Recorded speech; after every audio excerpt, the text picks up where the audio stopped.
Can you hear me, Ron? I can hear you now. I'm tuning in here. Hold Okay, on a let me turn the second. volume up. I'm waiting All on people right, to. let's see. I'm waiting on people to join. Let me.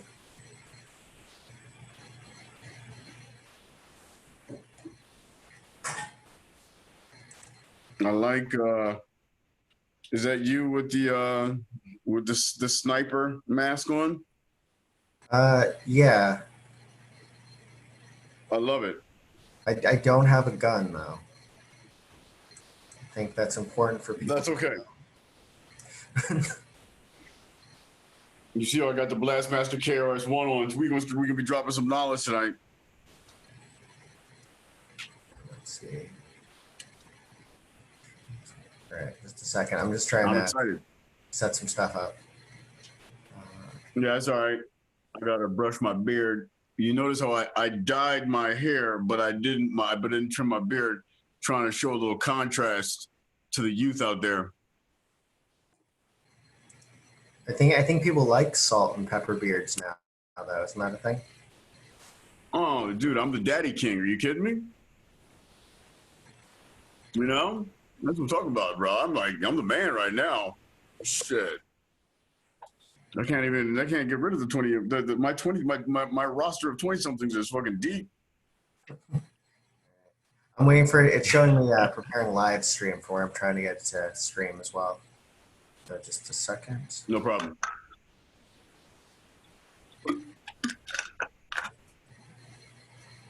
And thanks for putting this on, by the way.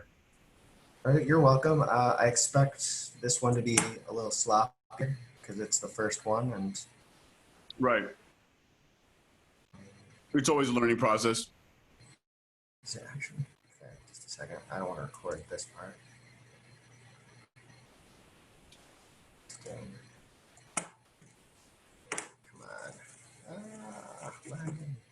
Come on.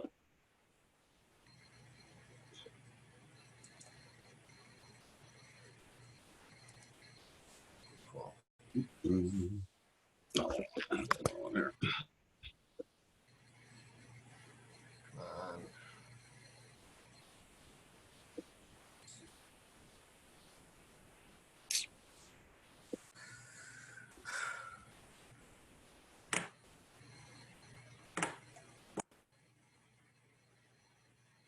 Sorry, it's just lagging a little bit. Mm-hmm.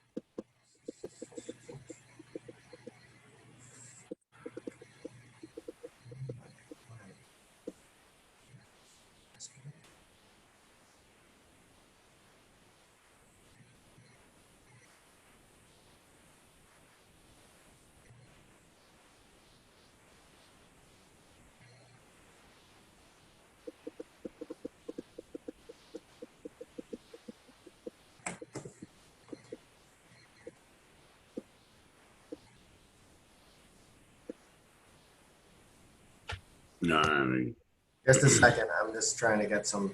no problem. No problem. Yeah, no, I'm going to tell you what's going on in the other window. Just say it's today's Gay Pride, by the way. Happy Gay Pride to anyone out there. Who is Mama Mia there?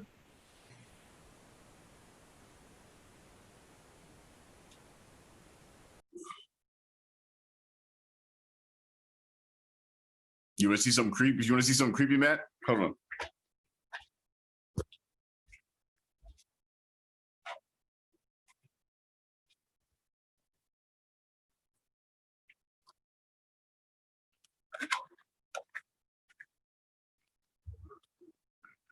How fucking creepy is that?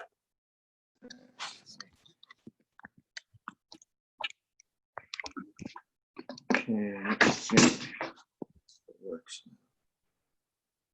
Participants. Oh, no, I left it. Okay,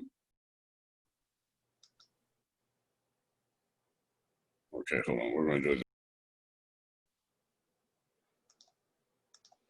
All right. Let's see. Da, da, da, da, da. Life is garbage.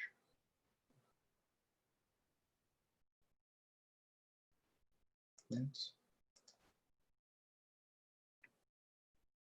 Just waiting.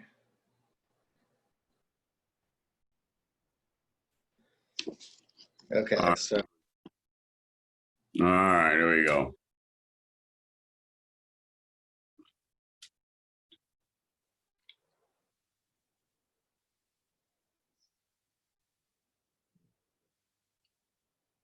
You need to unmute yourself.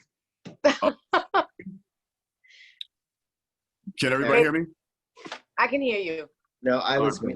I was muted, and based on this folder's not gonna work. Hello, Helen. Welcome. Yo, what up, Helen? Helen. Happy Pride. Happy Pride! Woo! Let's see. I'm by the way, the Gay Pride Black Lives Matter parade was happening today, and I am the most horrible homosexual in all of Los Angeles because I didn't go. I'm all marched out. I'm marched and protested out. You know what I mean? The burnout is I'm real. gonna have to leave it to my. Yeah, I'm leaving it up to my boy toys to run the streets without me. You know what I mean? Now That's you all need I a got. break, man. Everybody else can pick up the slack. We got you. We gonna be out there. That's what's up. That's exactly what's up.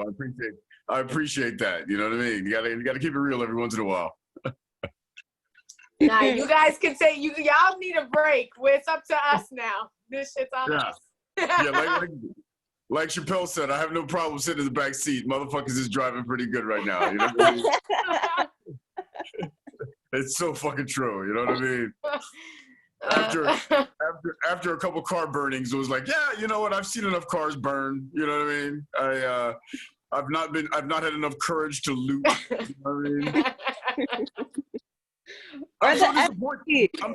I'm disappointed in myself. I was like, you know, all these years, how many times have you wanted to run into like a sneaker store and just run out with everything you can put your hands on, right?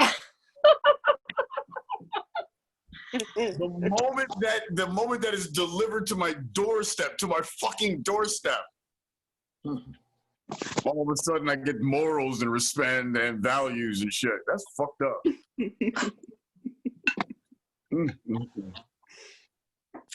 I blame my mother.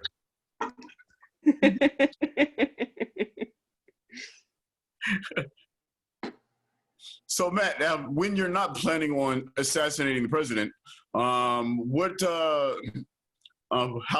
the format, and how are we? You know, what's everything? How are we doing this? Well, I'm thinking you can open. I was waiting for a friend of mine. that's Matt. Seattle. That's Matt. That's Matt. Yes. I was waiting for a friend of mine who's in Seattle in the autonomous zone to join, but they haven't joined yet. So I think you said you had story you want to tell, so maybe we'll break it up. You'll tell a story, and then I'll go to the next guest, and then if he jumps in, I'll have him go on, and then you can share some jokes or whatever. Oh, okay. I'm I done. don't know, it'll be a little sloppy. I kind of feel, you know, as you can see, I'm a gentleman. I think ladies first. Is one of the ladies want to jump in? Like, how do you know? I mean, I don't have any problem going first. It's just I don't want, you know what I mean? Whatever needs to happen, I'm in. Right. Okay. Cool. So we'll let Matt decide. Matt, talk to me here. They can go first. You can go second then, since no one wants to go. I will go first. I will. Let me tell you something. Ron, when I told you that I was supposed to be the one out here taking the bullets, it is true. I'm going to take the bullet spot. Also, I love the idea of Ron driving around and telling everyone good job, but not joining the protest, because that is the spot he deserves, right? To be chauffeured around to judge other people's protests. You're like, no, y'all need to make better signs. I'm gonna need you guys. No, we need bigger numbers over here. You should just manage them remotely, Ron. There has been a lot of protesting faux pas that I've seen, you know, for sure. This is what I think the real role of Black people should take a break. They fucking deserve it, but they should roll up and be like, nah, that is unacceptable protesting. Your signs need to have more glitter, you know, like just fucking run us. Tell us what we need to do. That's but yes, I'll take bullet spot. I got you guys. I love it. Zen, where are you from? You sound like you're from New York. Where are you from? Yeah, I'm from New York, yeah. That's what I said. Yeah, big New York vibes.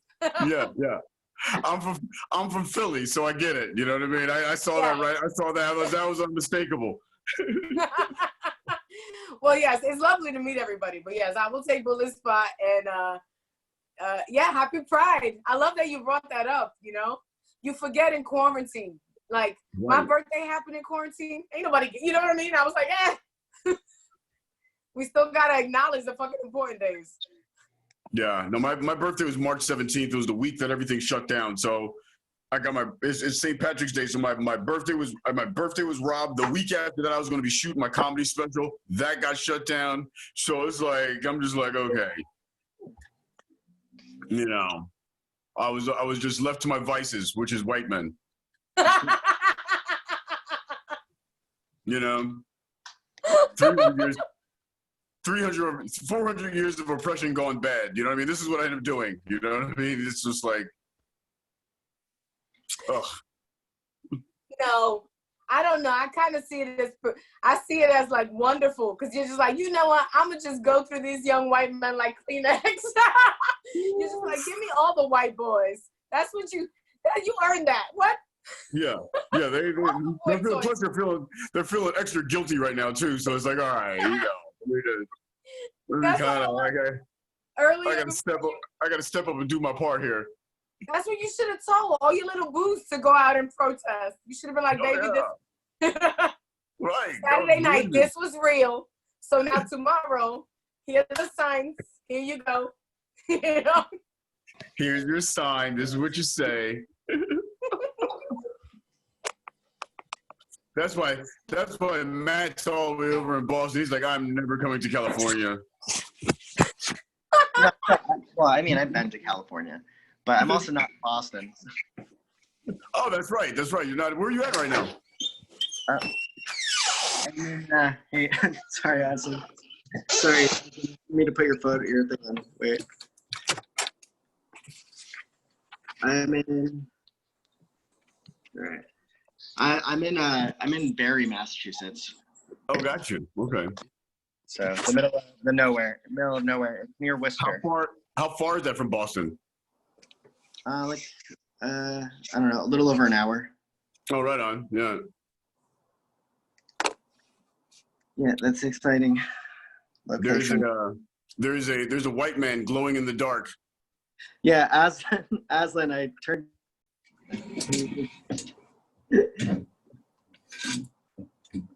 On my phone, it's harder.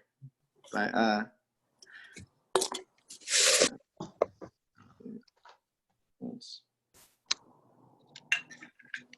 don't know who mom is. Yeah, I'm in Massachusetts. It's about it. There's not too much exciting going on here. I mean, it's less. There's not quite as much action in some of the other states, but they're still, you know, setting their own cars on fire and stuff like that. Right on. And no one's been able to tell me what the celebrity cop who was previously engaged to Rosie O'Donnell, where they stand on stuff. I'm gonna.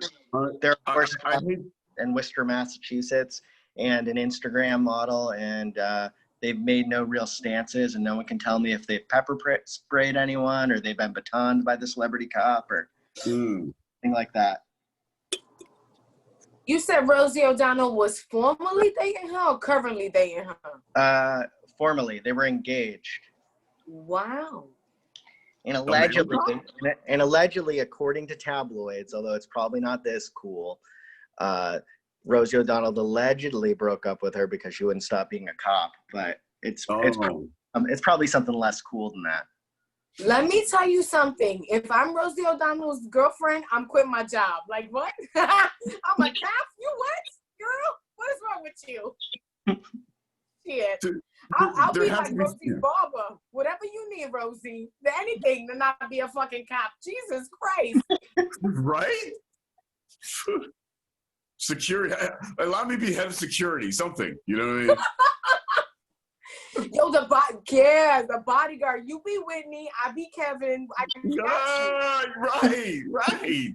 I'm quitting tomorrow. You know, Right. I saw you in the club and I called in and resigned. Let me tell you something. I'm in the club. I see Rosie O'Donnell. I'm calling my boss. I'm gonna be like, Mira, I'm not coming in tomorrow. Rosie's here. Okay. That's awesome.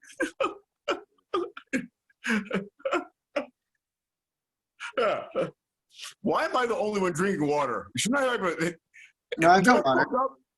Huh? I got water.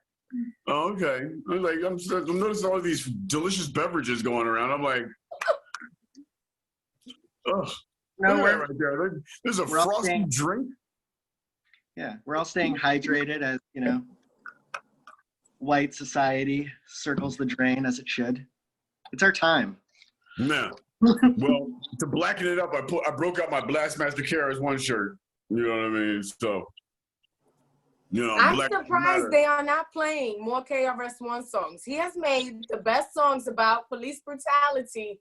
See, I grew up listening to Sound of the Police only to find out that was his second police brutality song. Yeah, he had a whole other album dedicated to police brutality with Boogie Down Productions. Yep, absolutely. No, people don't know who he is anymore. I mean, he's 3-4 generations ago of rap, you know, people just don't know who he is. You know, he's just he's a god of rap. I mean, he's one of those dudes. He's just, you know, the shit that he's been doing and did back in the day is just remarkable. Him, Chuck D, Rakim, you know. Hip hop is the only thing that turns me into that old lady like screaming on her lawn. You know, like I'm very progressive, but these kids be telling me that they're rappers, that Drake is better. Drake be talking about Xanax. KRS-One was talking about equality. Right. Right. With the program. Right. And listen, you know, I like I said, I love hip hop too. I don't give a listen, I love Drake, but he's by no means, he's nowhere near the best MC. Oh, I mean, no. And that's what's crazy. You know, I've heard people insult Tribe Called Quest, younger kids. And it's just like, but no. Yeah. I let people have their opinions. Yeah, exactly. I mean, you know, real talk, Cardi B and Nicki Minaj can spit better than Drake all day long. All day long. Yo, Ron, you spitting the truth right now. It's true. It's true. If Nick, I was talking to these motherfuckers a couple weeks ago. If Nicki Minaj and Cardi B were men, they would be so much larger than they are right now, and they're the shit. I'm not even trying to take a second away from them, but those females can spit, and you know. I love. You know, someone wrote in the chat, Cardi B 2020. You know, I wasn't the hugest fan of Cardi to start, but what I love about Cardi is she will take my same fucking accent and talk about like socialism. On her Instagram. And there's something really beautiful. One minute Cardi is telling you that she got nails that are out to here. And the next minute she's breaking it down about like, you know, history and socialism, trying to get you to vote for Bernie and shit. That's why I fuck with Cardi. I agree with you. I musically, I think I like Nicki Minaj a little bit more than I like Cardi B. You know what I mean? Just, you know, if we went track for track, hit for hit kind of thing. But Cardi B hasn't been around as long, so I'm not going to go there really. And I'm like, Cardi's a terrible rapper. I said that. I'm sorry. Like, make no bones about it, but there's something. So because I am such a fan of rap, the first couple of Cardi songs dropped And I was Yeah. like, I don't get it. I get it Right. visually because she's Right. fantastic looking, everything bombastic. Right. And then I like, but I'm not too keen on her message because it's not in the music ever. But It's then not. when she speaks though, she's so socially and economically woke. It's bananas that she doesn't fold that into her rap. She'll rap about like the club, you know, and then turn around and tell you why Medicare for all is a good idea. And I'm like, baby, can we somehow, can I flap my ass cheeks and dance to the Medicare for all song?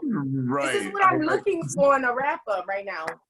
I love you. Yeah, no, you're 100% right though.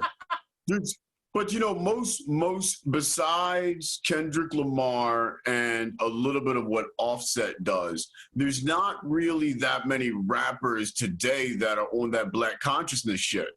You know what I mean? You get a few lines here or there, you'll get some sentences, you know what I mean? But you don't get like entire albums like Public Enemy or KRS-One did, where it's like, nigga, we coming to, this is education time and we want everybody to be woke. This is your history. This is where you come from. This is, you know, society. This is politics. This is education. You know, it's not there like it. It's not like back it was in the day. And I don't know if it ever should go back to the way it was, but it would be nice, like you're saying, to hear a little bit more consciousness, you know, in what we're doing, rap-wise. Yes, because it's almost like you just want more consciousness from any media. Because you understand that, like, for example, I know Matthew and you are very progressive and conscious people because you picked up a book. And what I'm realizing in pandemic is like the majority of my family is not going to do that level of dedication. The majority of the people, like a lot of people will not, but they still need guidance. So if Cardi could sneak it in, you get what I mean? And that's what I'm looking for. Like, I want like 50 Cent Power, Empire, great. I love like a Blackish, all these things, great. But if you could just keep sneaking the message in, because media and like, you know what I mean? People want their politics hidden. It's like when you give a dog vitamins. That's how people want politics. You gotta hide it. You know? I agree. Yeah, it was like I agree with you 100%. Even if it was just one song and album where motherfuckers was dedicating that shit to woke shit, you know, to history, because you know a lot of people don't know, you know, and you know and a lot of brothers and sisters, both brown and black, you know, we just don't know about our history. You know, how many people of the various Latin communities that make up Latin America, you know, the Latin community, the overall Latin community in America, they don't know their history. They don't know, you know, how Guatemala came to be. They don't know how El Salvador came to be. They don't know that Los Angeles used to be Mexico. They don't know, you know, why Los Angeles is named Los Angeles, you know, and why San Francisco is named San Francisco, and why all these Mexican towns, all these Latin names are so many of our cities. No idea. They don't know that this was their land. You know, I mean, you know, I'm sitting in Los Angeles right now. This was Mexico. This used to be literally where I'm at right now. Used to be Mexico. But we're sitting up here holding brown babies in cages at the border. It's like, it's fucking insane, you know? But that's what's funny is you saw that video, that lady telling that woman in Cali to go back to Mexico, and she slapped her because the lady grabbed her. Yeah. All I thought was that when I'm watching this video, of course I'm thinking this woman is bananas crazy and also a hateful piece of shit. But also, baby, this was Mexico. What are you doing? It was Mexico, yeah. You're killing me. Yeah. And that's my point. You know, that's my point. You know, it's like, you know, there has to, you know, music is such a healing thing, but it's also a great way to spread messages and information. And, you know, that's what Public Enemy, KRS-One, Poor Righteous Teachers, by the way, even fucking all Dre, Snoop, all that was street knowledge. Tupac, that's all street knowledge, man. That's know who you're from. Know what's going on in your society, be strong in that, know your rights. It's like all there, you know? And now it's like, you know, motherfuckers are so worried about they fucking Raris and they fucking McLarens and shit. And, you know, and I get it. I have no problem with money, but it's like, people need to be woke too. Our own communities need to be rewoken, to be honest. So before I became a full-time comic, I was a high school teacher. And one of the things that pained me was I realized being a high school teacher, how much, capitalism is enslavement. And we're not going to get into, I'm not going to change my language. I know it's a very complex thing, but capitalism, no bueno, guys, okay? Right? But the craziest thing I realized with my students is no matter what their socioeconomic background was, they were still crippled with the concept of cars, Lamborghinis. And that's the detrimental thing, is that when you listen to hip hop, and even I as a kid, when you buy into the chains, the gold, because I used to love Jay-Z, the money, you're automatically thinking that the greatest thing you could accomplish in life is money. And then it it's just, so that's why we need to, you were talking about we need some more woke rappers. I could do a hippie rapper.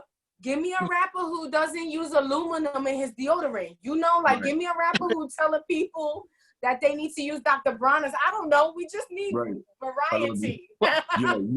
You're hilarious because by the way, that variety that you're talking about, that is Black and Latin America. We are an incredibly diverse, rich culture, rich history, that has always celebrated our differences.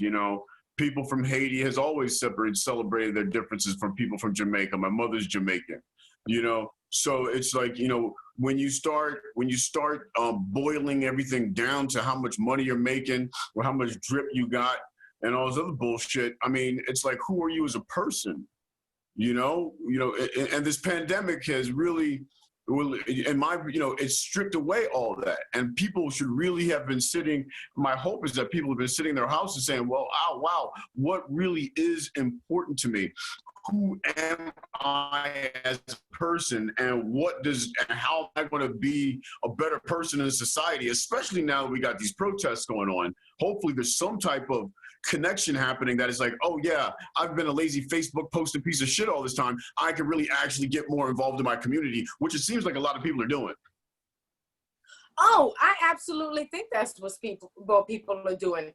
I actually myself have gone to more protests, and I don't say this properly, in the last week than I have in the last 10 years. I used to be really active with activism in high school, and then that kind of, for some reason, I went to college and it kind of ceased. And now I've been going to protests, and I absolutely, that's why I tell people, when people are I can't wait to go back to normal, I'm like, baby, you don't understand. We're not going back to whatever concept you had of normal. That's gone. We are moving forward. One thing that makes me laugh, my mom, who, is of a certain generation, but one of the things she said is they have never had a police brutality moment this big at a time where people had the days off to go and protest. And that's exactly right. People have been in quarantine, and they're coming out in big numbers to let everyone know this is bullshit. And they, once again, back to why, I say, capitalism, but what happens when you work all the time, and most of the people in my family work all the time or got more than one job, it robs you of the ability to take to the fucking streets. Well, let me tell you right now, people are taking to the streets. We are done. You know? You're 100% right, and I agree with everything you're saying. It's something that what I'll add to that is, I think, Michael Floyd is one thing, but I think, and God bless his soul and his family, but he's the pin that popped the zit. There was so much going on. So many Black people have been killed in front of our eyes just since we've been in this pandemic. You know what I mean? So much violence has been committed and so much hatred has been committed to our Latin brothers and sisters that have been coming through the border. And you see every week you see this video, some white woman or some white person telling some Latin person to go back to their country, or Black people see that. We know what that is. Back in the 80s, we were the ones that were being told, go back to Africa. 70s, go back to Africa. You don't like it here, go back. It's you know what? number one, we were, that's a ridiculous thought and argument, because you weren't even, white Europeans were not even originally here. Go back. So, and all we're asking for is equality. Is equality such a difficult thing for you to offer that you would rather mass migration and the crippling of your entire economy? Can you imagine if every black and brown person in this country that decided they wanted to pick up and go back to their homeland actually did that? This country would collapse. Oh, absolutely. There would so many essential workers. That's the thing that has been interesting about the quarantine, is when you look at the essential worker list and you see, of course, doctors, nurses, police, Right. fire department, Right. and then at the bottom, still included in essential is Yep. housekeepers, Yep. janitors. This Yep. is when people work in the supermarket, and you mean to tell me they can't get a living wage? So here, Right. I'm going to use this. If this is okay with you, Ron and Matthew, is it okay, I'm okay for with me? it. I'm going to go into my time. Please. Is it good? We good? Go, Yeah. go. With anything We you loving wanna do. you. We loving you. Well, dope. Okay, so right now, I just want to tell y'all, first and foremost, if you couldn't tell already, I am Puerto Rican, okay? And if it comes across as a lot, I apologize just a little though, because being Puerto Rican is like the opposite of being in the Fight Club, okay? You know how the first rule of Fight Club is we never talk about Fight Club? The first rule of being Puerto Rican is we never miss an opportunity to tell you we are Puerto Rican, all right? Love I you. will put flags all over my house if I have to, all right? The second rule of being Puerto Rican is we never talk about the quality of J-Lo's singing voice, all right? It's not allowed. We only allowed to do one thing when that happens. We got the right to remain silent, or to remind you guys that Hamilton was written by a Puerto Rican. I call that my Miranda rights, okay? And the reason that I saw this as an entryway to go into my set is that we were talking about essential workers, and both of my parents at some point in their lives were essential workers. My father, he ran a bodega for 20 years. And my mother is currently a housekeeper, okay? So that means that if we had a family crest, it would be a mop bucket full of bacon, egg, and cheese. Let me tell you, that's the most New York shit you ever heard of, okay? My mom being a housekeeper is interesting because it puts a lot of shit into perspective. Like right now, during COVID, my mom has gone to work every single day that I have been in quarantine from my job. And it breaks my heart because now when I see a mess, she gives me mess anxiety. I don't think y'all understand. When your mother's a housekeeper, you see people making a mess and you be like, yo, who's cleaning that up? Like if I go to your wedding, you throwing rice? Yo, who's cleaning that up? Confetti poppers? What are you, a psycho? You know what I mean? Who's cleaning that up? And it even affects porn. You ever watch porn and think, yo, who's cleaning that up? I'm gonna tell you who's cleaning that shit up. It's a fucking really fantastic older woman who's wiping down a leather couch going, Jesus, I should have stayed in my country. I could be a lawyer by now. What the fuck, man? Yo, I've been watching so much porn in quarantine. It's terrible. I know what y'all are thinking. Yes, I'm a feminist, and yet I still watch a lot of porn. And the reason that I watch porn is because how else am I supposed to tell my partners what I want? What I usually do is just hold up my phone like this.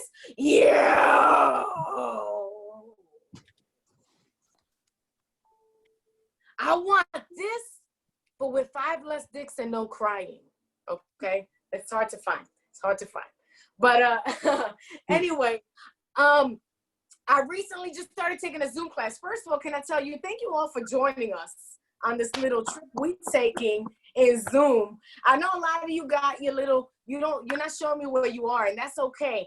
I just started taking a Zoom college course, and let me tell you, it feels a lot like college. You know, there's the professor, there's the students, there's that one really weird older white lady who's come back to school after so many years to get her degree. Come on, don't front. There was one of these ladies in every one of the classes you took in college. You could find her because her book bag had wheels. Okay, she always had wheels on her book bag, dragging that shit down the hall. You could hear her coming to class. Okay, well, I got a Zoom class now with that lady. The lady that when the professor is going over next week's assignment, she's tapping her webcam going, excuse me, can you repeat that? Before he even finished, okay? That's the same lady who in small group discussion about socioeconomic inequalities reminds us all that she got Lyme's disease. And it's like, Mira, I get it, Linda, your doctor's gaslighting you, but you never get anybody get a word in edgewise, you know? Can you blame him? Anyway, not because of Zoom, I know where that lady lives, okay? Because I seen where she lives. And whatever you imagined, it's true. It's exactly what you imagined. But I want you to double the dog hair, okay? However much dog hair you imagine, double it. And then add some red wine corks, just everywhere. A crazy amount. Yeah, and then add a live, laugh, learn sign. Because Linda about that learning life. She's going to get her degree this time, y'all. Y'all don't even know. But yeah, to wrap it up, I'm taking algebra. And to be real with y'all, I fucking hate algebra. I hate math. I hate math so much that if I walk into a restaurant, the hostess asks me how many in your party, I just eat at the bar. You know what, bitch? I'm here because I'm hungry. I didn't come here to solve for X. Leave me alone. All right? And the reason that I find algebra so hard is I have a really traumatic experience from high school with algebra. And it was this, when I took my algebra final. You know when you walk into a test that you know you're going to fail? You know what I mean? Like, you know you're going to fail this test. So what you do is you write your name and the date like a rich man signing a check. Like, mad confident. You know this is easy. Right? But you actually flip through the pages real quick because you're doing a survey of like, do I know any of this? Because you're going to go and do those problems, right? Well, one time I got an algebra test.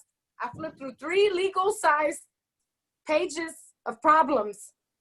And I didn't know a single fucking thing on the test. It was completely unfamiliar to me, okay? And everybody around me, they writing at their desk. And I looked at the clock, and there was 45 minutes left of the class. And then I looked up at my teacher, and my teacher was glaring at me.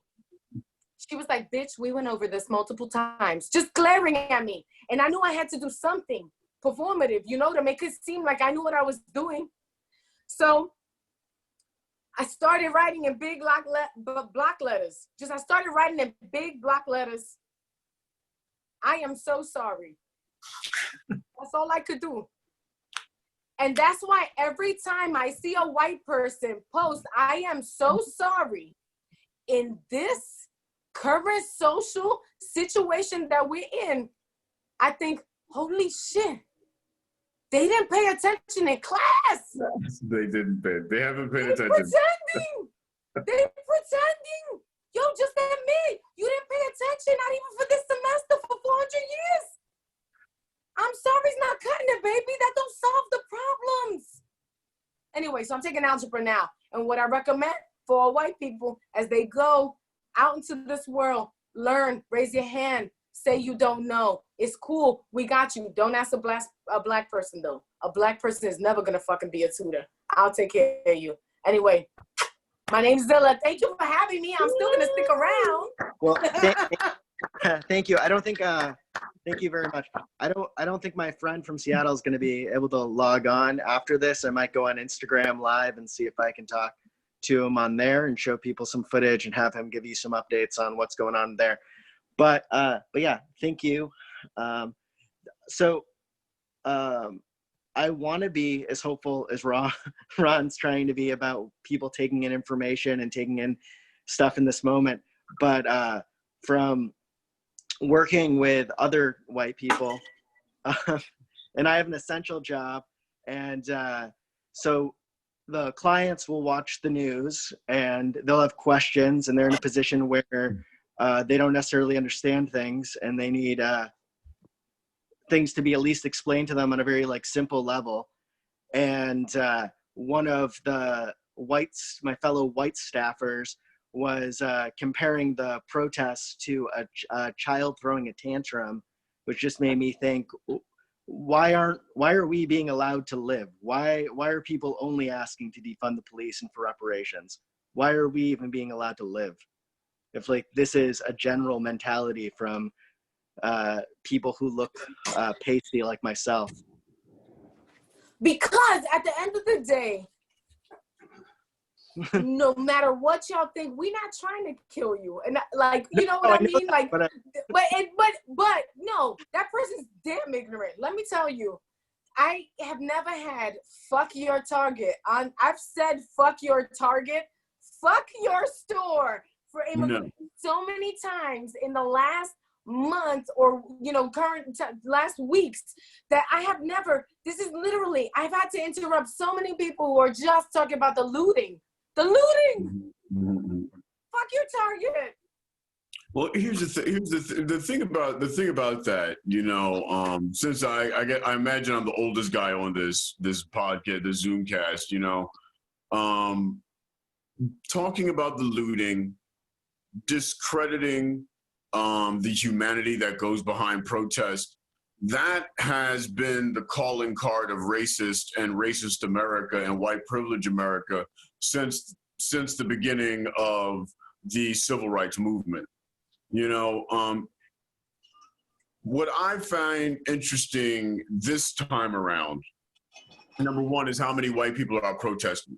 Number two is how many white people are finally starting to say, you know, I don't know what it's like to be a Latina. I don't know what it's like to be an African American, but I want you to feel safe and I want you to be equal, you know? And so that's why I do see this as being different, you know? Talking, you're Puerto Rican, I'm from Philadelphia, such a large Puerto Rican community there, Zilla, but, you know, so you can imagine how I was feeling personally when that hurricane hit Puerto Rico and the response that was happening. And by the way, we should have been in the streets for that, you know? And so going to what you were saying, Matt, you know, you're always going to have the ignorant. And if you don't mind, I'm going to tell this little story as I get into my set. The last time, because it dovetails into what you were saying, and I consider people nowadays to be, I'm going to be kind and I'm going to call them subconscious racist, okay? The last show that I did, I headlined this show out in Huntington Beach, which is the South with a beach.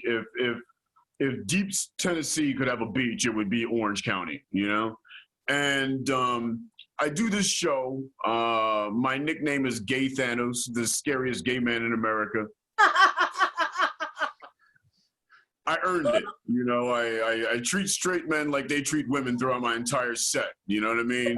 But I talk some conscious woke shit while I'm on stage and shit, you know, so that scares white motherfuckers sometimes, you know what I mean? And so this couple is there, and I swear this couple is no more than 32 years old, 33 years old, man and woman. And after the show, we all go out back to smoke some weed, all right? And she's like, I can't, your stories, your jokes, or your interviews, you know, she's complimenting on my jokes. And I was like, thank you. And she goes, you know, I would have never have known that you were gay. And I'll be honest with you, I don't even really like black people. That's what this woman said to me as I'm smoking her weed pen. The comedian who's with me, he's half white, half Asian. The look on his face is like he just can't even believe what he heard.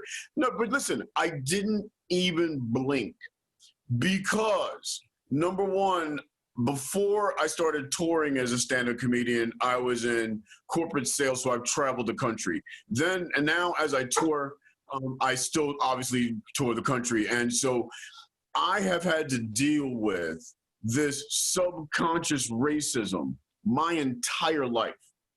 People saying that ridiculous bullshit, things that are so offensive. But if you get angry and start calling them racist and they shut down. Or you can choose to explain and talk and have a conversation. and plant the seeds that this person can hopefully learn and grow from, you know? And I'll go into this joke that's been on my mind ever since the past couple of weeks. I haven't told it in forever. You know, this show and this joke is about racism because I was raised to be a racist. You know what I mean? That's like, listen, real talk. My dad's from Aiken, South Carolina. He was raised in the Jim Crow South back when white people could do anything they wanted to a nigga and get away with it. You know what I'm saying? But like ding, ding, ding, ding, ding, ding, ding, ding, ding. High five, woo-hoo! You know what I'm saying? See what did that nigga? I mean, you know, the picnic was white people eating sandwiches while they hung niggas. So that's why niggas don't go to picnics, by the way, white people. You know, but and listen, you know, I get it. My dad used to say some horrible things. He's the one who taught me my racism. He used to say, "The white man never gives me nothing. The white man never gives you nothing," right? And I've gotten plenty from the white man. I love the white man. They're like chicken to me. You know how chicken is to me. I've gotten chlamydia, the crabs, VD, all from the white man. You know what I mean? Especially the straight ones. So, white men are your catnip? Are you saying white men are your catnip? They really are. They really are. They really are. You know what I mean? They're cute, lovable, adorable as hell, but, you know, you raise them wrong, hide the semi-automatics. That's how that works, you know? But, you know, what I realized was I think we all have racist views. I think we all do, right? What's important is knowing what they are, being self-reflective enough to know what that weakness is so when it comes up, you're not in Central Park calling the cops on a black Harvard graduate while he's bird watching and you don't got your dog on a fucking leash. One being totally legal, the black man, you being completely illegal. So this illegal walk, this bitch is being illegal and she had the nerve to call the cops on the black dude, right? That, you know, that's subconscious racism. She's in that moment, she doesn't realize what she's doing, you know? And listen, my racist views, Zilla, okay, here's the deal. I'm from Philly. I'm 51 years old. I remember when rap first started coming out. You know what I'm saying? My racist view, every time I turn a world star, okay, right? And I see my Asian brothers and sisters break dancing better than I ever fucking could. You know what I'm saying? It kind of turns the knife a little bit. You know what I'm saying? I mean, man, what? You ain't from Philly, nigga. You ain't from New York. How did you learn how to do that? Is what's coming across me, my mind and shit. You ain't like us, motherfucker. You better fucking watch yourself. You know what I'm saying? This was sounding like a redneck. You know what I'm saying? I mean, the motherfuckers got it down pat. They got the Kango. They got the fucking goddamn chains. They got the sweatshirts. They're fucking doing these fucking moves that I could never fucking do. And when they freeze and shit, their legs form the form of Chinese characters. And these motherfuckers just happen to be Japanese. So that's a second, a third, or fourth fucking language on top of that shit. What the fuck are they trying to do? That's what I'm starting to think about. And that's my racist view. And listen, I know it's ridiculous, because racism is ridiculous, right? I mean, it's all ridiculous, you know? Who would think that dumb shit unless you're a fucking idiot? And that's, I admit, I'm a fucking idiot sometimes, you know? But then I realized, based off of this story I'm about to tell you, that sometimes when you talk to a racist, like I was talking to this woman, you realize the most frightening thing is that you actually have something in common, you know? And listen, okay? I used to live in Alpharetta, Georgia, right? At the time, I was driving a brand new fucking Volvo. I'm pulling into a gas station, okay? This white woman almost hits my car. She's driving, she's not looking the right way. She almost T-bones my car. Just barely missed. She pulls up, rolls the windows down, and is like, "You better watch where you're going, boy. You better watch where you're going, boy." Right, you know what I'm saying? Now listen, okay, as I said, you know, I'm from Philadelphia. I'm a man who's made a lot of mistakes in my life. Okay, you could say that dating the white supremacist that I met in Salt Lake City, Utah, was a mistake. No, it was not. Those are great stories. I'm the J. I'm the Jane Goodall of the white men. Okay, that's all I got to say right there. You know what I'm saying? So I look at this woman. I'm like, bitch, shut the fuck up, suck my big black dick, and get the fuck out of my face. You and that ugly ass motherfucking baby of yours. She had a baby in the backseat of the car. The baby was ugly as shit. You know what I'm saying? She knew the baby was ugly. I knew the baby was ugly. That baby knew that baby was ugly. Wouldn't even look at his own reflection in the fucking mirror. You know what I mean? She gets all mad, gets out the car. You talking to me, you talking to me like that, boy? You talking to me like that, boy? You know? Right.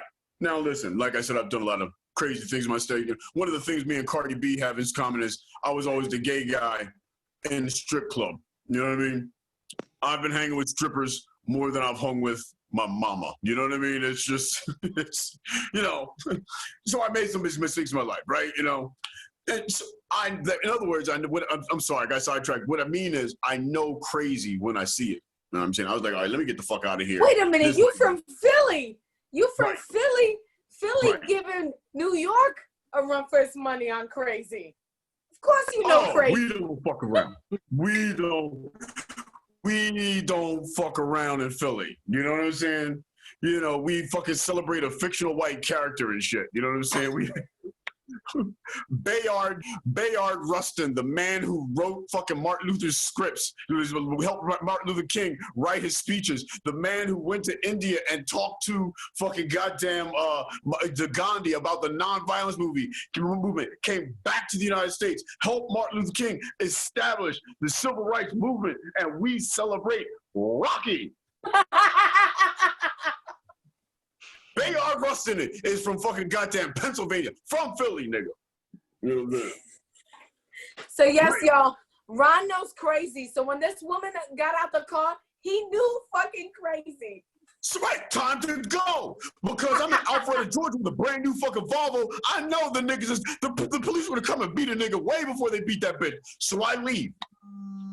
I get to my job. I get a phone call from the police. This bitch is in the background. She took my tag number. She's in the background saying nigger, nigger, nigger, nigger, nigger. Every other word coming out of her mouth is nigger. And the cop is literally on the phone with me. Is Mr. Bush, did you hit a woman at the gas? I was like, I didn't put my hand on the bitch. He goes, where are you at? And I'm gonna come see you. You know what I'm saying? And I was like, all right. So he comes and sees me.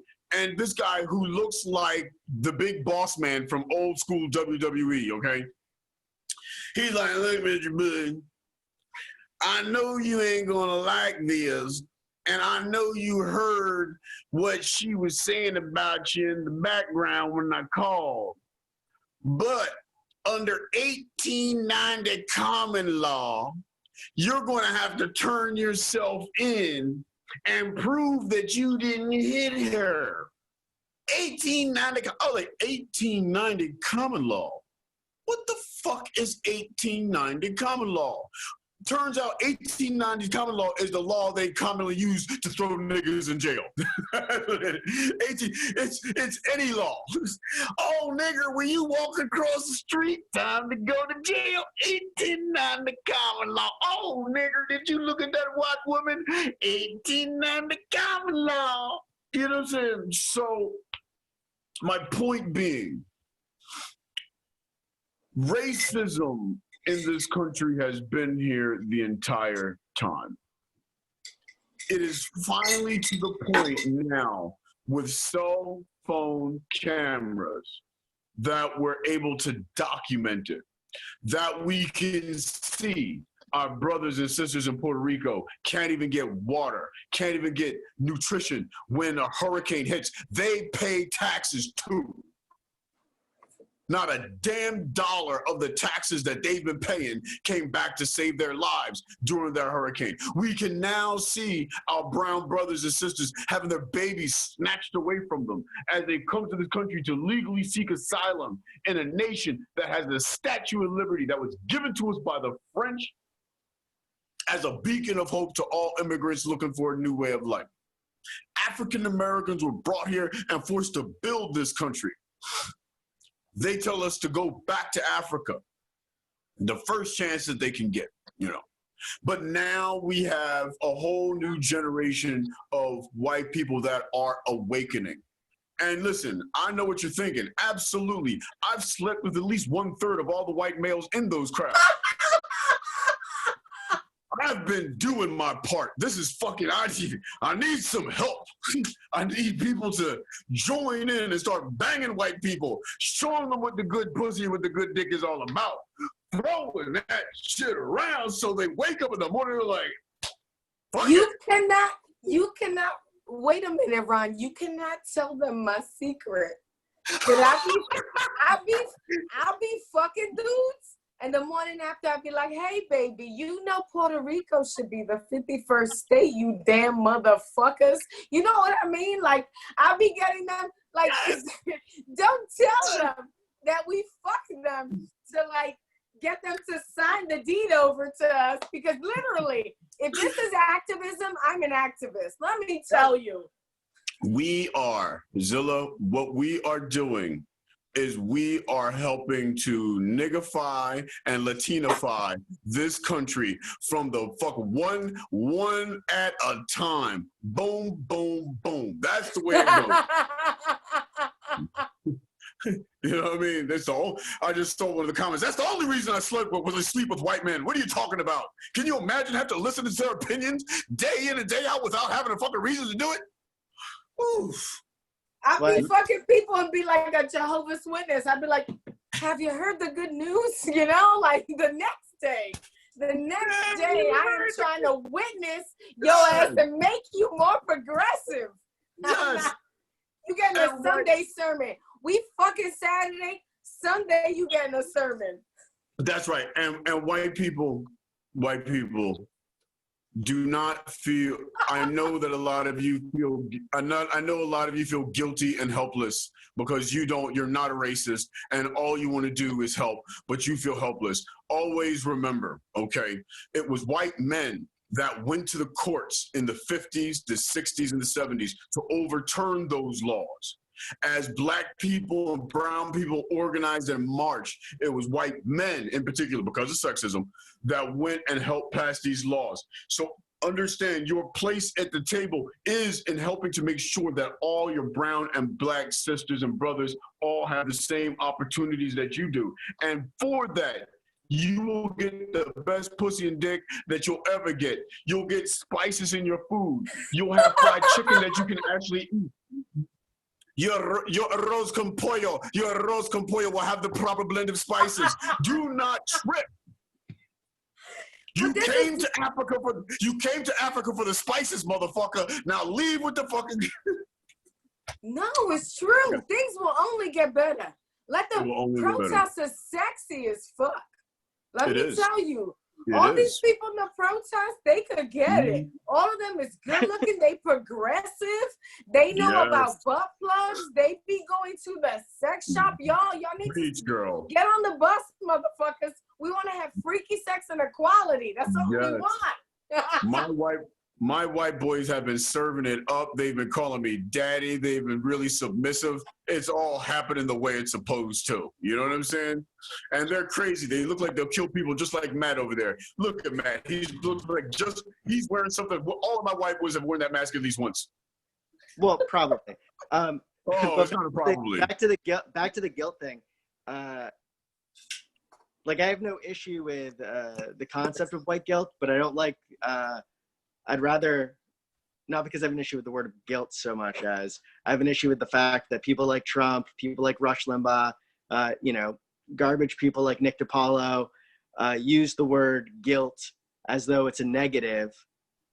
And I think it's better, like when it's talking about like race and white people feeling guilty for other, it's like, it's associated with kindness, compassion, having a conscience at all, having any sort of empathy, which are all positives, which they take out of it. Yeah, so like go ahead. Problem with let me say this, and I'm gonna pass this to Zilla. There's something in, I think, white America, something that white America can learn from black and brown people. Probably lots of things. A lot of things, but in this particular moment, Black and brown people have always been really good at communicating with ourselves within our culture. You know what I'm saying? Zilla, you know what I'm talking about. It's Absolutely. when something goes down, it's like, no, nigga, you know, and it spreads like wildfire. It's almost like telepathy. You know what I mean? It's how Black people can tell you that Ben Carson's an Uncle Tom. It's how, you know what I mean? No niggas listening to him. Geraldo Guevara, same thing. Ain't nobody listening. Oh, yes. No, we will smoke the fake ass motherfuckers out real quick. Yes. Nobody's listening to Geraldo. No Latin person worth 25 cents and goddamn has any inkling of pride left in their soul listening to no goddamn Geraldo. Those are Uncle Toms being paid to make white people who still have racial issues feel comfortable about themselves. You know what I mean? And so, but with white America, the woke white America, the white America that is not racist, what you can learn is your crazy ass uncle, these white people, the Rush Limbs, they do not control your narrative. You do. Take that from them. Depower them. Do not allow them to continue to paint these pictures. White people need to band together and say, you know what? That motherfucker's an Uncle Tom too. Those are, whatever you want to call it, those are some Thomas Jefferson looking motherfuckers right there. Let them go. Because you know they sleep with Black people. They just don't want to admit it. Absolutely. I agree completely. And what I want to add, in addition to what Ron is saying, is look, Matthew, I love that you feel guilty, meaning that I'm not happy you're feeling guilt, but I appreciate that at the very least you're feeling something. Because let me tell you, not everybody is feeling something. But this is what I feel about it. Look, colorism is a thing. And this is what I want white people to understand, and also Puerto Ricans, is that colorism is a thing. And color, just like a lot of other things, is a spectrum. So for example, you might be of a certain race. This is the conversation that I'm having in my family now. You might be lighter skin. You need to recognize the privilege that buys you, because that should not exist in this world. Everybody should be equal no matter how they look. You know what I'm saying? So it's not a black or white thing. It's that we're all on a spectrum and that we're all fucking equal. And you should value every life the same. But the reason we say Black Lives Matters now is because that's what needs our fucking love and attention. This pandemic but this is what's crazy. The reason why I think now is the time to change is because the pandemic has absolutely, don't front, because I'm admitting my flaws. The pandemic has changed your view of germs. Be real. Listen to me right now.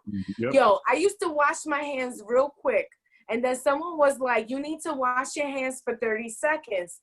And then my other homie was like, you need to wash your hands and sing the thong song.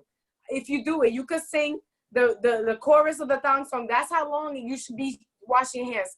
This pandemic showed that as a fucking society, we can learn new things. We learned about the spread of germs. We learned, you need to learn the things about race. It has been high time. So if you can learn to wear a mask, to go to the supermarket, to stay 6 feet away from each other, you can fucking learn that the police have been beating Black and brown bodies with such a fucking, it is a pandemic of, like, it is a societal pandemic. And that's what I need everybody to understand. We changed our practices to go into quarantine. We can fucking change our practices to fucking, let other people at work get a seat at the table. Like you were saying, Ron, everybody deserves a seat at the fucking table. We're not trying to get rid of everybody. We're trying to give everybody a voice. For a very long time, everyone has had the same voice. Just in the way we now look at blowing out birthday candles, bobbing for apples, licking stamps as nasty, germy shit. Because of COVID, we can look at things like hiring someone because they're familiar to us. Not because they're the best for the job, but because they're familiar to us, as the same type of thing we need to change. And that's all literally anyone is asking for. And of course, Black lives fucking matter. Black trans lives matter. That is the thing we are handling right now. But for the whole lot of us, is we're not excluding everyone. We're just including everyone. So please don't ever misconstrue everything we're doing as exclusion. We are just including everyone. And the thing is, I'm telling you, I have met the greatest thing you can do at a party is ask how many people have ever talked their way out of a ticket. Let me tell you, the only people who have ever talked their way out of a ticket, that's white people. Black and brown people, they have never talked their way out of a ticket. And that's the most polite way to start the conversation. Right. No, I go ahead, Matt. Oh, this is only related to the ticket story, and it only proves that you have to go the extra mile as a white person to be dumb to not be able to talk your way out of the ticket. So it was when I first got my license. I was driving through a small town, and the cruiser turned its lights on, but not the siren. And I pulled over to the side of the road. I waited for a little bit, felt he was taking too long, so I drove off, but still the speed limit. He followed me for a little bit, and then I pulled over. I did this 3 times before he turned on the megaphone and told me to turn my vehicle off. And then I was thinking to myself, I can't tell him the reason why was because I felt he was taking too long, and I just wanted to go home. So when he came to the window, what I thought was the best course of action was to be like, well, I've never been pulled over before, and I didn't know what to do. To which And you just shot you in the thank fucking... you. Can I just tell you, Matthew, look, man, I got mad love for you. New York, I got mad love for you. And putting this together. But, yo, this is the important part. When I was telling that joke about algebra tests, y'all need to talk. We all need to talk about our experiences because we will all realize that they're all drastically different. There is no way in hell. Look at the gentleman who was killed yesterday in Atlanta from the Wendy's. You know what I mean? He ran off. You could talk to mad white dudes who is currently alive right now that have run away from the fucking cops. And this is what is wrong. That you could, yo, you know what's crazy? My partner is white. My partner told me a story that he got a ticket for disorderly conduct. I got mad family who have gotten in trouble with the law. Not a single one of them has gotten in trouble for disorderly conduct. These are white people crimes.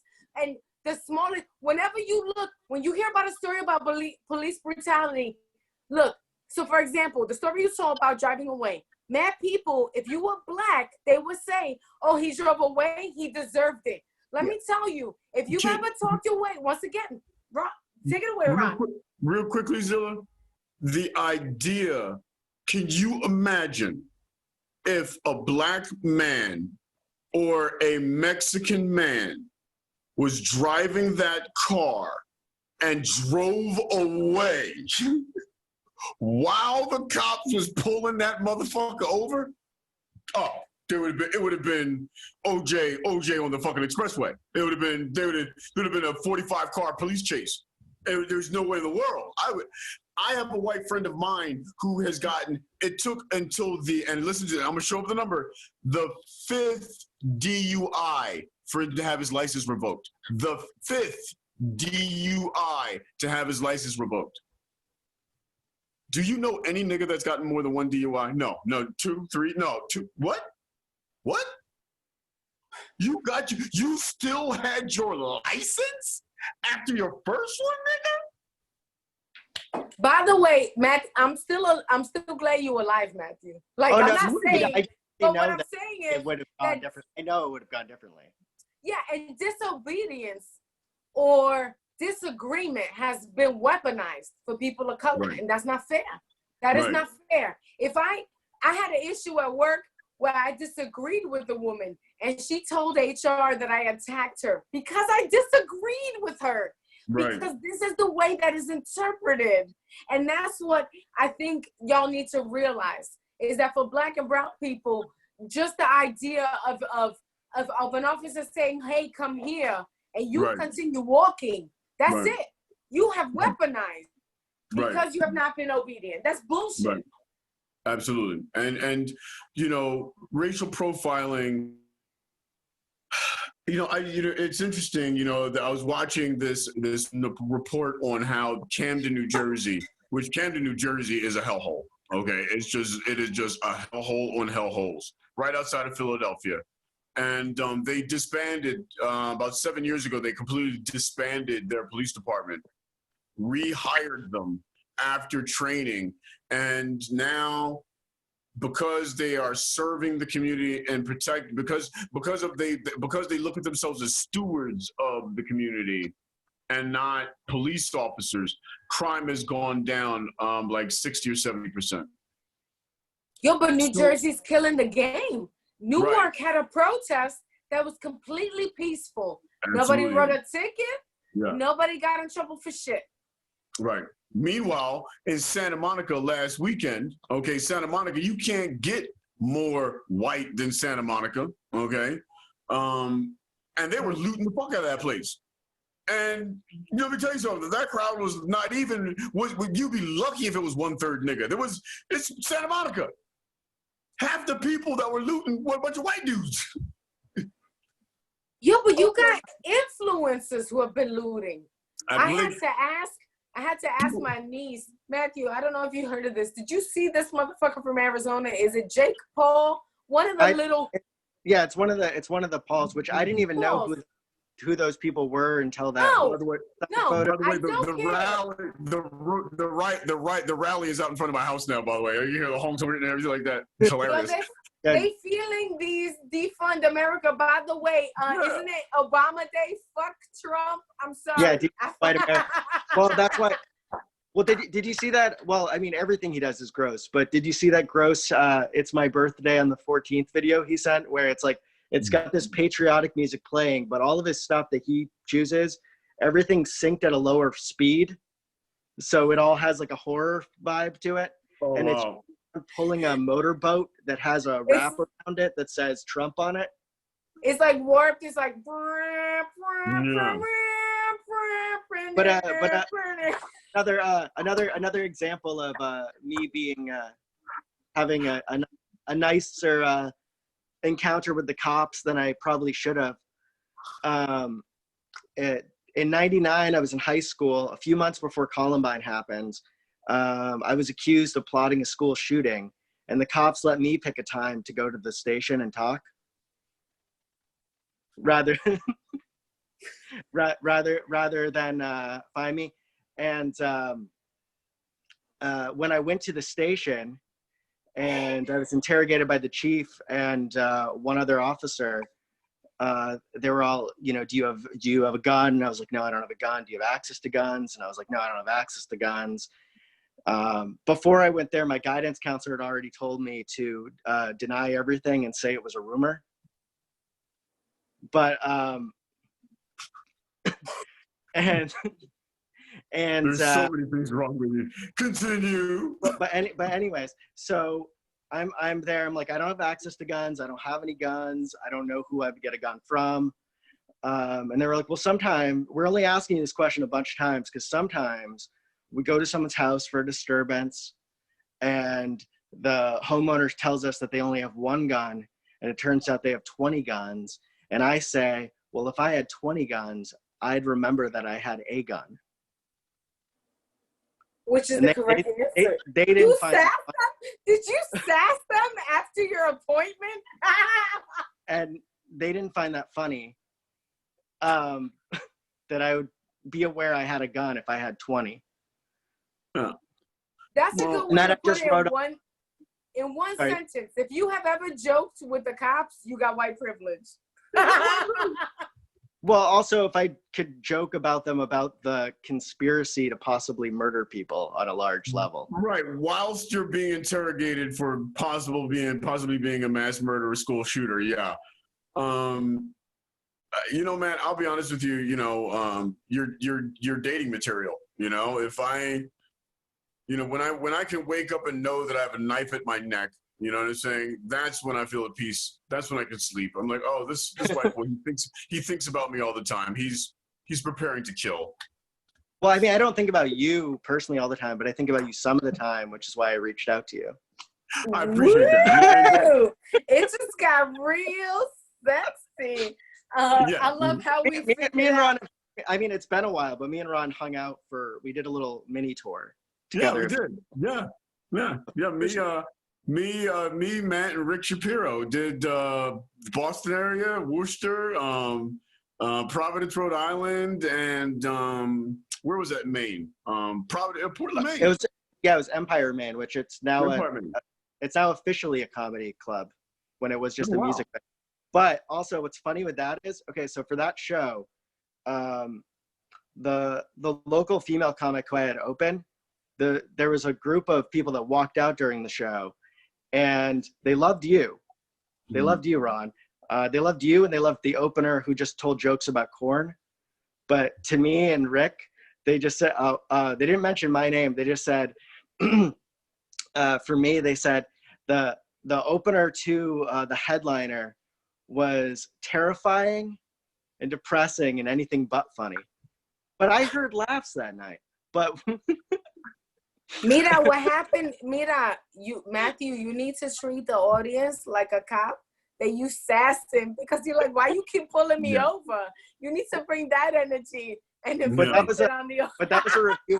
But that was a review I saw online when I was just like looking to see, because now that you have social media, even if you're not a name that people would have gone out and reviewed or thought to review, you can find something from like an event. So I'd look to see like if any of our dates, anyone said anything. That's hilarious. But you can't say, I can't believe they said I was terrifying when you're wearing a ski mask. It's just like a rule of life. Well, You know? I don't wear a ski mask during stand up. No, of course. And I love your comedy. Shut up. No, that was, but yeah, I don't know. Well, anyways, this was Unfund White America. Yeah. Well, we know, I think, to talk about that real quickly, I think that we need to, I think there needs to be a psychological profile done to police officers when they apply. I think that the psychological profile need to be reevaluated every year to 2 years. I think that police officers need to have their social media history investigated regularly. So if you are a part of QAnon and all these other groups, if you're a white supremacist who's a cop, because there's the police officers and the military are riddled with white supremacists, that you get these people out of there. I think that, police officers do need to start taking a position of being community stewards, and not there to kill, but to de-escalate situations. If you have if you have somebody that's causing problems, isolate them, allow them to calm down. Like this brother that was just killed in Atlanta. You know what I'm saying? They shot him in his back instead of them letting him just run off. Nigga, you got his driver's license. You have his fucking vehicle. Okay? Well, yeah, there was the other part. He's not going anywhere. You know what I mean? Just let him run. I mean, where's he going? You have his fucking car keys. You have his car. You have his driver's license. You know where he lives. You know what I'm saying? It's let him do his thing and then get him when it's time. It's real simple. You don't got to kill a nigga, and treat and teach. First of all, and by the way, pay cops more. I mean, listen, I have three. I'm going to take back on that. Maybe you could debate paying some cops more, but if you go and look at city budgets and how much cops pay, in Boston alone, there's over 300 cops that get paid $300,000 a year. 500 cops that get paid over $300,000 a year. Wow. There's So nothing to to piggyback on what Matthew's saying, when I was a New York City high school teacher, I worked with students on the autism spectrum, young adults. I taught from ages 14 to 21. I worked with students on the autism spectrum with emotional disturbance, and I got more hours of de-escalation training than a police officer did.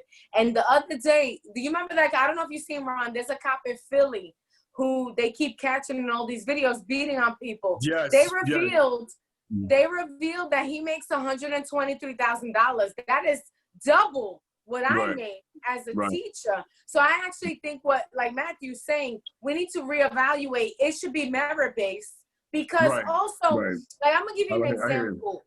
One time when I was a teacher, one of my students stabbed me with a pencil. And my student stabbed me in the back. And what was really dope about it was my sweater was really thick, so it didn't pierce the skin that much. But I turned around like a bad bitch with it sticking on my back because the sweater was holding it in place. and I taught the entire lesson before I went to the office. And let me tell you, cops is mad scared. Like, I used to get paid a pittance, and I used to know to be patient and how to de-escalate. And cops get paid a whole lot, and cops be pulling out their guns for nothing. Like, you know, hold to the same standard too. If I was as a teacher, if I ever harmed a kid or got in trouble at work, that went on my permanent record.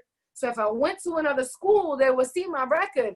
Yo, cops got this closed file bullshit. Some of them be having 26 instances or even more, you know? Like, you look at the cops that shot and killed Breonna Taylor. They got fucking entire files filled with closed cases and shit that they did to other people. That's bullshit. I'm asking that they hold them, like Matthew's saying, like, fucking do a good job. Then you get paid lots of money. Don't fucking just, you know? I'll agree with that. I agree with you 100%. I think, you know, regardless of the pay, I think definitely being able, these people with these police officers with all these files and all these reports and all these complaints, they got to go. There's not a job any of us has ever held where if we have 23, 24 complaints against us, you know what I mean? Where we've had to settle out of court on about a dozen of them that you still have a job. You just don't, it doesn't exist. What? Imagine that shit. They'd be like, yo, Zilla's doing register at Starbucks. Be careful. Zilla spit in someone's face 2 Starbucks ago. We're not allowed to talk about that. That's not a thing. It's not a fucking thing. Well, also the fact that you could potentially murder someone, and the worst that's going to happen to you is maybe you'll lose your job. Yes. Well, that's what's happening. That's what happened to the guy who shot this brother in the back in Atlanta last night. Yeah. All he did was lose his job. Although in New York, the police union's currently arrest that motherfucker. Take him to jail. Go ahead. I'm sorry. In New York, which I think this is a credit to the protests, but the police union's trying to stop it. They're trying to overturn the law that makes it so that in court, when a cop is up for something, they're allowed to ignore all of what's in their file or not even look at it. So yes, repeal. That's repeal 50A. Yeah, right now they're trying to review it so that the police unions are no longer able to block that, because they claim like, oh, well, you're judging them off their past experiences, their past violations of human rights. That's correct.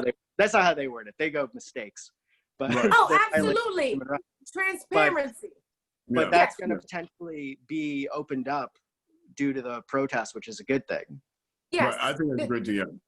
Yes, the transparency clause. And I'm sorry, if y'all ever want to fuck what's the last couple of movies? Fuck The Conjuring, fuck Chucky. If you ever want to see a real horror movie, the NYPD got a union. And one of these motherfuckers from the union spoke this week. Have you seen this shit, Matthew? It is one of the most terrifying things I have ever seen in my fucking life. Which one? I saw 2. There's one with a guy with like grayish hair that's slicked back. Then there's the other one with the badge. And my thought was, does he think that we don't believe they clean their badges? Imagine.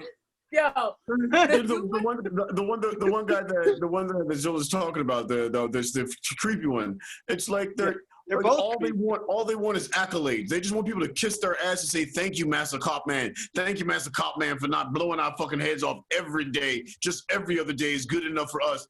Motherfucker, no. Your job is to serve and protect, not profile and kill.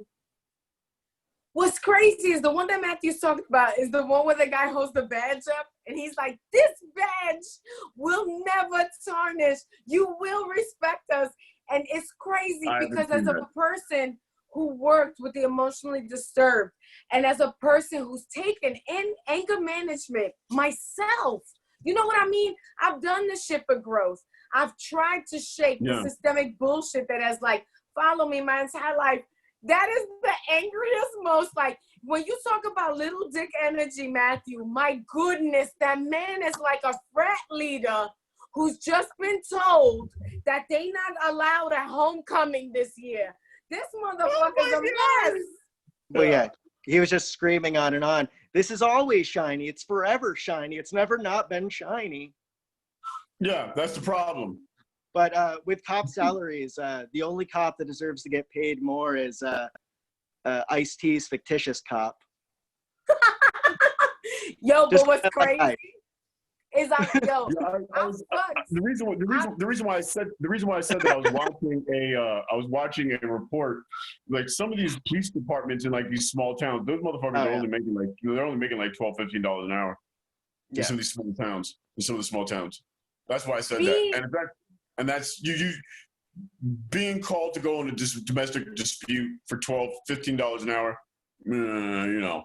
But that doesn't mean. But that still does not negate the need for better training, for de-escalation, for psychology evaluation, and all these things. Period. I don't give a fuck where you live, how much you make. If you're going to be given a gun and the power to kill, motherfucker, you better be mentally stable and financially secure.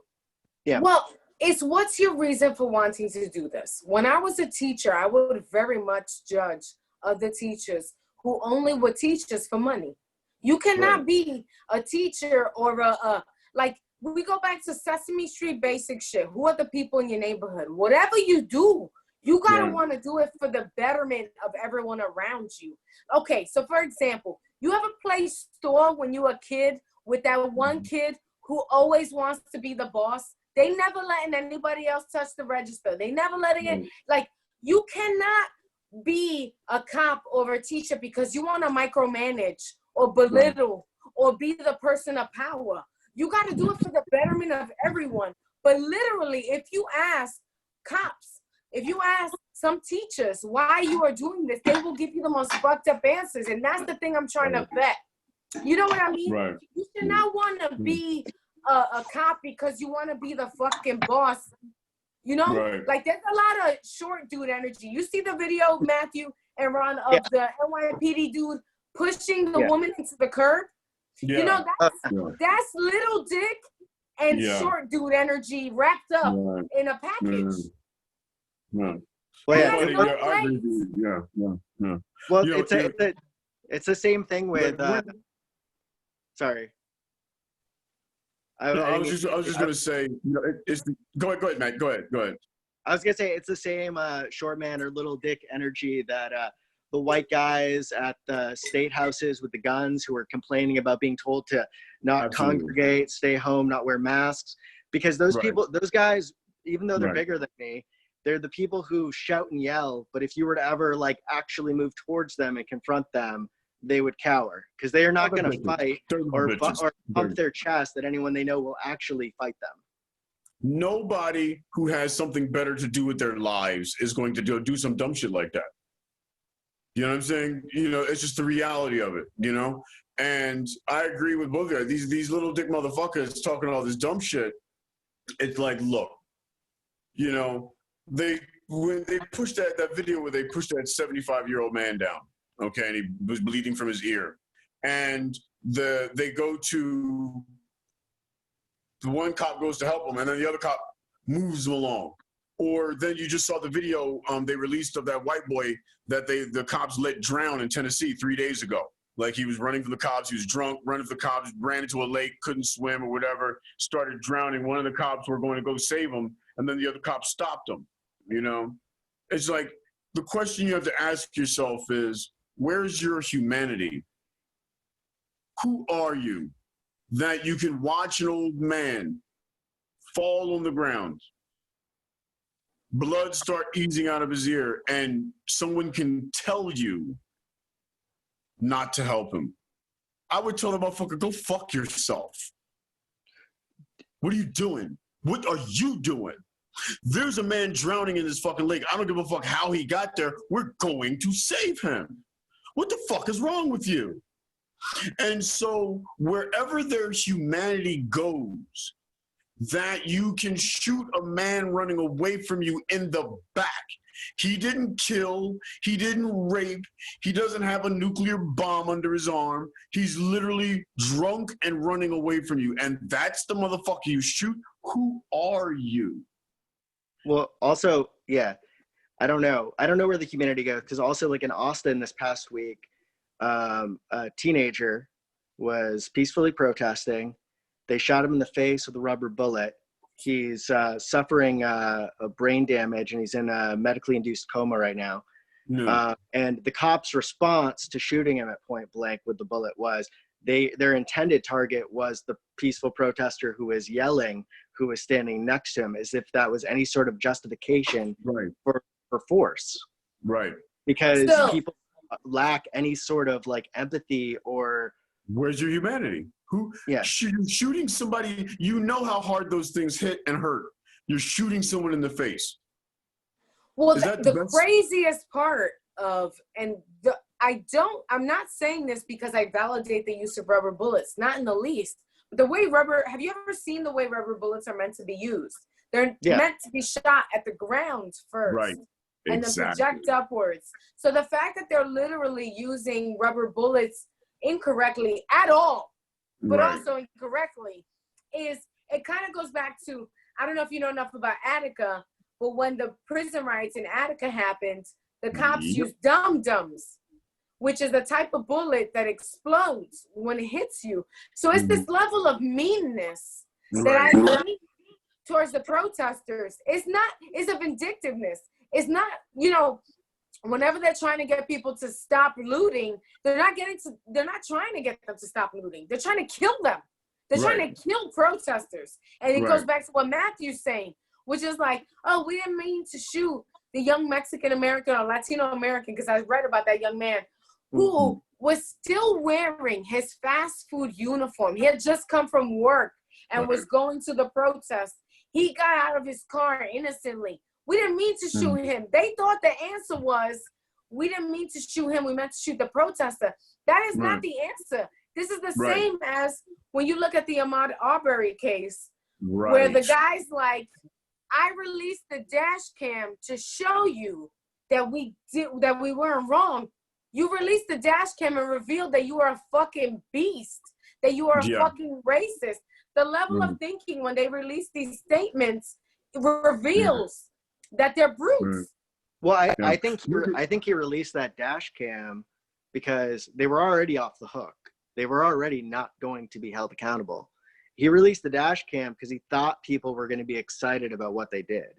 Right. Absolutely, that's what I mean, and they revealed their true selves. Absolutely. Because I mean, if you look at the Breonna Taylor police report that they're just releasing, they're like the cause of death. Her cause of death. There's no bruise. It's like it's blank. It's like, motherfucker, you killed that bitch, and you can't even write that you put a bullet in her. Well, what's crazier, even like that, the Breonna Taylor story, which is so painful, it's because it's so many levels of wrong. Because the level of wrong that they had a no-knock warrant, the level of wrong that she was an EMT who worked her entire life to save people, the level of wrong that her boyfriend, they shot her, and her boyfriend was the first person to call 911. And then the level of wrong that they have been burying that horrifies me on a whole nother level is that they try to convince her mother that her boyfriend killed her. They try to ask her mother if there was ever any reason for them to think, hey, did you ever think that her boyfriend might be violent towards her? When they knew they killed her, they tried to accept this woman's entire existence, and that's fucked up. Right, and that's Breonna Taylor situation is just such a horrible, like you're saying, just so, Black people, we see that, we hurt. We see Trayvon Martin, we hurt. We know, we see these things, man, we hurt. That when you see Chappelle on his video, the other day, that's Black America, man. That's the pain we feel, because it's not getting better. And we've been saying it for 100 years, and, it continues to happen. I mean, when you think about this brother that was killed in Atlanta yesterday, the day before, think about that in the context of what's happening in our country right now. Those motherfuckers couldn't even think for 2 seconds, oh, that's right, maybe I shouldn't kill him. It didn't even occur. Well, what's crazy to me, and that's the thing that gets me with a lot of people who are like so diabolically racist. So I get that you don't understand, that you cannot empathize with humanity, that you cannot value a human life. Right. But there are times that Zilla is also an evil PR person. Did you not understand that this week, this month, this fucking time, this situation that we're in right now, you see that's why the fucking police chief resigned, because how did they not know that in this current situation that people were not going to turn, that they weren't going to get fired? Why would you fucking do something so fucking mindless in this current situation? Of course they burned that Wendy's down. What the fuck you aren't listening? By the way, since Mr. Floyd was killed, there's been like 9 African Americans who've been murdered by police. Well, yeah, and then there's been 9, and then there's 3 lynchings that are potentially by cops or other white supremacists. Yeah, lynchings. Absolutely. Here in California, people like to think California's liberal. There's motherfuckers lynching niggas out here now. Well, one of them is Portland. There was 2 in Cali. Portland, yeah. No, there you go. Thank you. But think about that. Think about that. It's 2020. It's and 2020. I'm sorry. Friendly reminder: we're not going back to normal. Normal's not a thing anymore. No. Normal's not a thing. And let me tell you, there are times I am sad it didn't happen sooner. I'm heartbroken it didn't happen sooner. I, right now, am proud to live to see it. But I believe in all of y'all and everybody that's attending right now. I hope you know that no matter what we talk about, what we say, no matter what background you are, I believe that we can do this. We can change this. We can change this. It's about admitting that we need to change this. That is the first fucking step. And it's an embarrassing and hard process. Let me tell you, my father, who is 70 years old from Puerto Rico, said this week to defund the police. I made him repeat it and I recorded that shit because I'm not gonna let him live that down. And that's what I'm talking about. Like, it's tough. Right now we in growing pains. It's gonna feel like puberty. It's gonna suck. We're gonna look weird.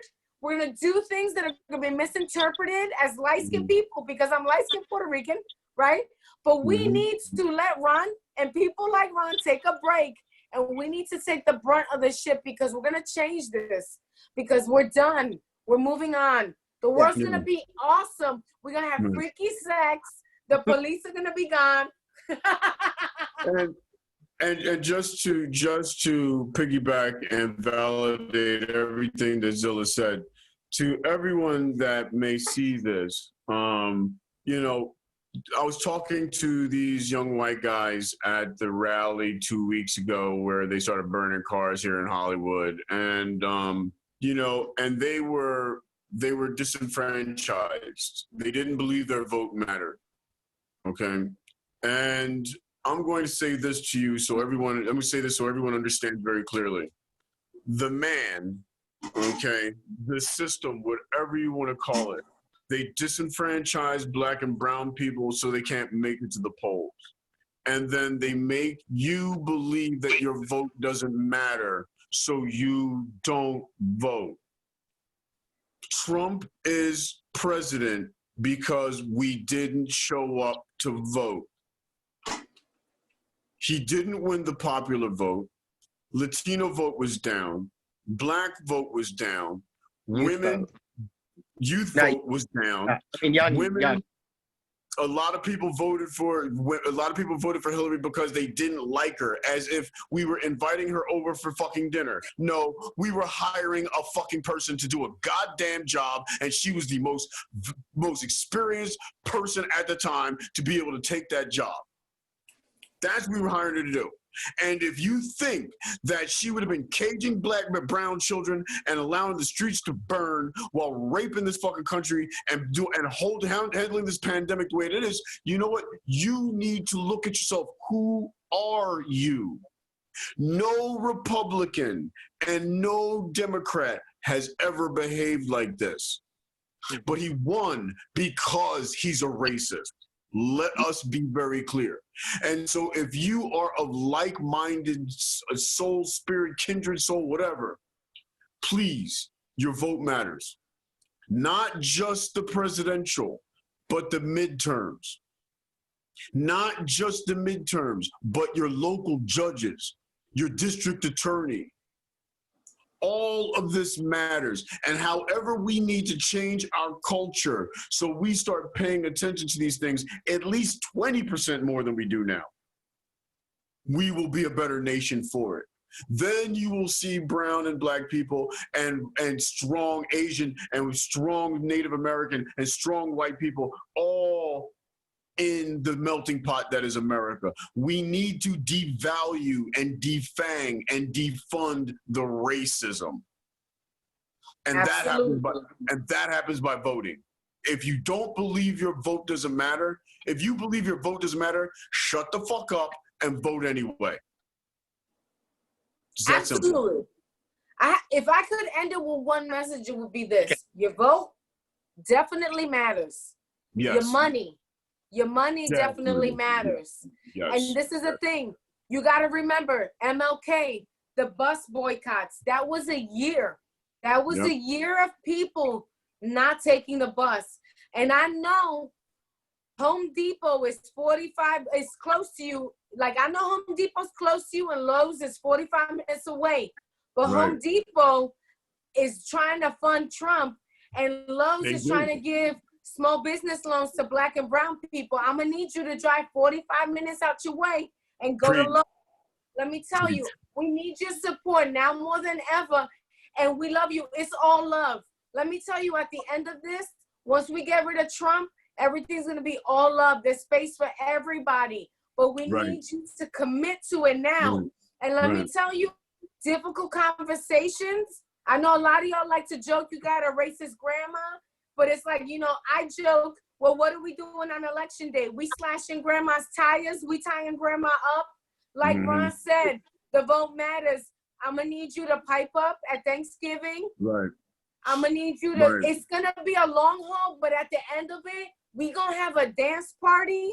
And this chick going to be the most lit thing you ever seen. Ron gonna be there with a whole cadre of white boys. Oh, my goodness. Just riding them like a surfboard, just gimp balls in their mouths, smacking them on their asses, and they'll be in glee, loving every minute of it. This is what I'm talking about. I have a dream. More of a fantasy or a fetish, but you get the point. It worked. But yes, so I know it's been a lot, this conversation, but we got, like I think Ron and I can both say that if you got progressive ideas and if you are with us, we got nothing but love. But absolutely. Things are changing, and I appreciate Matthew, by the way, I appreciate you giving us this forum and for the support, because you understand the nature of it. Because I too, very many times, like, you know, there's like rules for protest. If you're not black or brown, please don't try to run the protest. Right now is the time to listen. It's the time to fucking support. And, you know, thank you, Matthew. Thank you, Ron. I mean, I never met you, and we family now. You're amazing. Yeah, Zilla, I love you. If you are ever coming to LA, when we can start doing shows again, I'm putting you on for sure. I guarantee it, you know? And Matthew, Matt, first of all, thank you once again for putting me together with Zilla and anyone else who has checked this out. This has been amazing. Yeah, there was I appreciate you allowing me to vent. I've always had love in my heart for you. You're an amazing guy. You're a good person. And just to finish off again, for white people that feel guilty, that guilt is a good thing. Now, let's use that guilt the same way that black and brown people feel anger. Let's use these feelings to help us all be better people and hold ourselves accountable and make sure that the young people, anyone 35 and below, y'all motherfuckers better get out and vote, or y'all motherfuckers getting fucked with no lube. That's good. Well, for those watching, me and Ron are going to be trying to do this for an indefinite number of Sundays, this kind of experiment in calling it Defund White America, produced by George Soros and Antifa, but mostly just named that to upset people that deserve to be upset. And then, And next week, I'll tell everybody about me dating the white supremacist that was from Wyoming and Salt Lake City. It's a great story. You better tune in. You better tune in. Yeah, and people can follow my social media for stuff I have planned with Zia. Zilla. Yes. And Zilla, where can we find you, Zilla, online? Look, my name is Ghostface Zilla on Instagram. I'm at Zilla Vodness. I'm also on Twitter. And, you know, I'm a filmmaker, comedian. And also, this has been fantastic. Thank you, Matthew. Thank you, Ron. And I'm all positivity, but we putting this positivity to work. So that's all. I love it. I love that your name is Ghostface Zilla. You can do no wrong. I absolutely love you. Okay, I know more. You're trying to put me back in the closet. What you trying to do? I am not. But I you know what's crazy is it just was lovely to spend a Sunday with Ron's fam, Matthew's fam. And it's just, you know, when you meet someone immediately and you pick up that good vibe. And that's why, you know, we're trying to get this bad vibe out the White House. Because good vibes, man. Good vibes, guys. That's right. And then for me, I'm on Twitter at Ron Bush Comedy. On Instagram, I'm at ron.bushbush and the number 1. Again, at ron.bush and the number 1. Same thing as Facebook. Ron Bush Comedy online. Ron Bush online or some shit like that from a website. Anyway, you'll find me. I'm all over the place. You'll find me. Yeah. So next Sunday it'll be me and Ron trying this again with another guest. I'm also. Yeah, we can. Well, if Zilla, whatever Zilla wants to come back, Zilla can come back. No, it's okay. Anyway, I love you guys. Have a good night. Goodbye from New York. Yes. And Goodbye keep from protesting. California, Los Angeles in the house, baby. I'm gonna go out here and protest right now. Yeah, Matt, stay amazing. I'll check back in with you later this week, Ron. All right, brother. Talk to you a little bit. You guys have a great day. Have a great week. All right, bye.